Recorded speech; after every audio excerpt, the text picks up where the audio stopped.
Vous retrouver pour une nouvelle vidéo aujourd'hui consacrée à la distinction entre le droit objectif et le droit subjectif.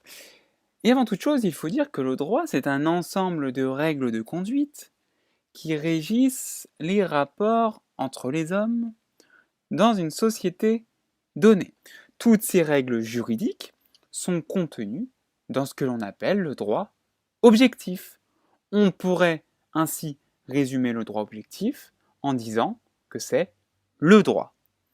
Le terme droit est aussi utilisé à propos des prérogatives qui sont reconnues aux personnes. Là, ce sont les droits subjectifs. On parle plutôt des droits. On a donc le droit objectif, qui constitue l'ensemble des règles juridiques d'une société. Et on a d'un autre côté les droits subjectifs, c'est-à-dire les prérogatives des personnes. Et donc ces droits subjectifs, ce sont des prérogatives dont les individus peuvent se prévaloir dans les relations avec les autres. Ici, en fait, avec la notion de droit subjectif, on envisage le terme droit de façon plus concrète. C'est un droit subjectif qu'on envisage quand on dit « j'ai le droit de faire telle chose ou telle chose ». Et donc les droits subjectifs sont ceux qui sont consacrés par le droit objectif, par cet ensemble de règles juridiques d'une société.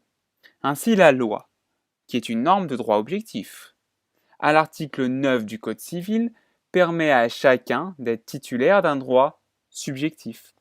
Le droit subjectif du respect de la vie privée. Et donc parmi les droits subjectifs, on distingue d'un côté les droits patrimoniaux, c'est-à-dire les droits qui sont dans notre patrimoine, et d'un autre côté les droits extra-patrimoniaux, ceux qui sont hors de notre patrimoine.